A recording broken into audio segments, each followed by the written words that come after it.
Hello দর্শক, আসসালামু আলাইকুম। স্বাগত সবাইকে লাবণী কিচেনে। আজ আমি এসেছি আপনাদের রিকোয়েস্টে একটি ভিডিও নিয়ে, আর তা হচ্ছে আমি কিভাবে মাটি তৈরি করে গাছ লাগাই। আর যার রিকোয়েস্ট ছিল আমার চ্যানেলে 1000-এরও উপর, তাই ভাবলাম আর বেশি দেরি করা যাবে না, লাভলি ভিউয়ার্সদের আবদার তো অবশ্যই পূরণ করতে হয়। তাই আজ আমি অল্প পরিমাণে মাটি বানাচ্ছি, আপনারা আপনাদের গাছের পরিমাণ বুঝে কম বেশ করে নেবেন। আজ আমি একটি গাছ লাগাবো, তাই আমি কিছুটা মাটি প্রিপেয়ার করছি। এখানে আমি কম্পোস্ট নিয়ে নিয়েছি। আর আমি কোন ধরনের কম্পোস্ট ব্যবহার করি আপনারা একটু লক্ষ্য করলেই দেখবেন নিচের দিকে একটি ছবি, আমি এই কম্পোস্টই ব্যবহার করি। এখানে আমি প্রায় 60% কম্পোস্ট নিয়েছি। আর এর সাথে এখন আমি অ্যাড করব 40% top soil.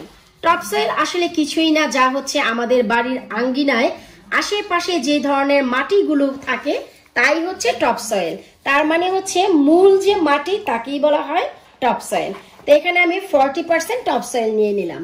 60% compost, 40% top soil, পুরোপুরি 100%।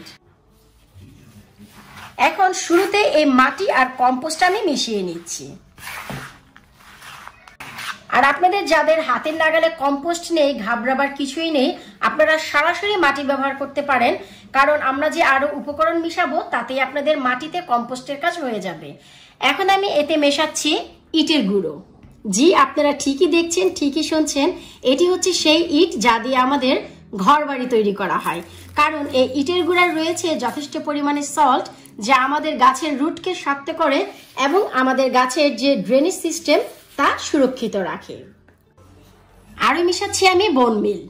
আর এই বোন মিল হচ্ছে অর্গানিক ভাবে বানানো, যেখানে আপনার মাছ রয়েছে, মাছের কাঁটা রয়েছে, বিভিন্ন এনিমেলের ব্লাড রয়েছে, তা দিয়ে এই অর্গানিক ভাবে বোন মিলটি বানানো হয়। এটি গাছের জন্য খুবই উপকারী। তবে এই যে বোন মিল তা অনেক বেশি দেওয়া যাবে না। আজকে আমার গাছের অনুযায়ী আমি 2 টিস্পুন ব্যবহার করছি, কারণ আজ আমি একটি গাছ লাগাবো। বোন মিল যদি অতিরিক্ত দেওয়া হয় তবে কিন্তু গাছের শিকড় একেবারেই ঝলসে যায়। আপনাদের যাদের কাছে বোন মিলের অপশনটি নেই, যারা দেশে থাকেন, বাংলাদেশে, তারা ভার্মি কম্পোস্ট ব্যবহার করতে পারেন। যে কোনো নার্সারিতে গেলে আপনারা 30 থেকে 40 টাকা কেজি দরে ভার্মি কম্পোস্ট পেয়ে যাবেন। আর তা হচ্ছে কেঁচো সার। কেঁচো সার এবং এই বোন মিলে কোনো পার্থক্য নেই, সেম। এবার আমি ব্যবহার করব স্যান্ড, বালি।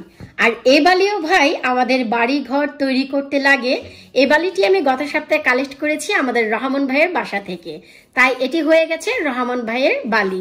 আপনারা অবশ্যই বালিটি দেওয়ার চেষ্টা করবেন, এতে করে আপনাদের গাছের যে ড্রেনেজ সিস্টেম খুবই ভালো হবে, মাটিতে পানি ধরে রাখতে সাহায্য করবে এবং গাছের জন্য খুবই খুবই খুবই উপকারী একটি জিনিস হচ্ছে এই বালি।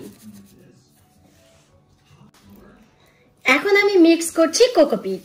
এই কোকোপিট আর তেমন কিছুই না, আমাদের নারিকেলের উপরের যে খোসাটি থাকে যা শুকিয়ে যাওয়ার পর তৈরি হয় তা। এই কোকোপিটও আমাদের মাটিতে ড্রেনেজ সিস্টেমকে অনেক সুরক্ষিত রাখবে এবং একটি সময় এই কোকোপিট গিয়ে জৈব সারে পরিণত হয়। আর এই কোকোপিট নারিকেলের খোসা যে শুধু আপনার জৈব সারে পরিণত হবে তা নয়, যারা ঠান্ডা দেশে থাকেন অনেক সময় দেখা যায় যে টবে যদি কোনো গাছ থাকে ঠান্ডায় মরে যেতে চায়, এই যে নারিকেলের খোসা তা অনেকটা ওয়ার্ম সৃষ্টি করে, গরম সৃষ্টি করে মাটিতে।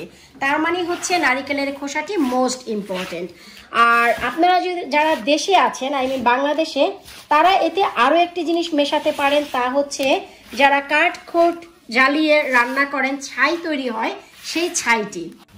বিশ্বাস করুন যে সেই ছাইটি যদি আপনারা মিশান তবে আপনাদের গাছের গোড়ায় কখনোই পোকা মাকড় থেকে শুরু করে পিঁপড়া কোনো কিছুই আসবে না। তার মানে দেখলেন তো সাধারণ ছাইও আমাদের কত উপকারী গাছের জন্য।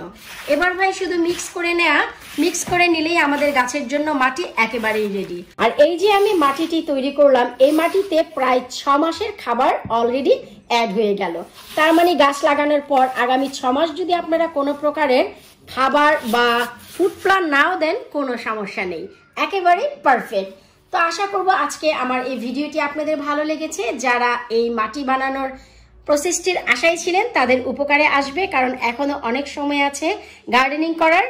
এবার চলুন আমার প্রসেস করা মাটি থেকে কিছুটা মাটি আমি গাছে দিয়ে দিই।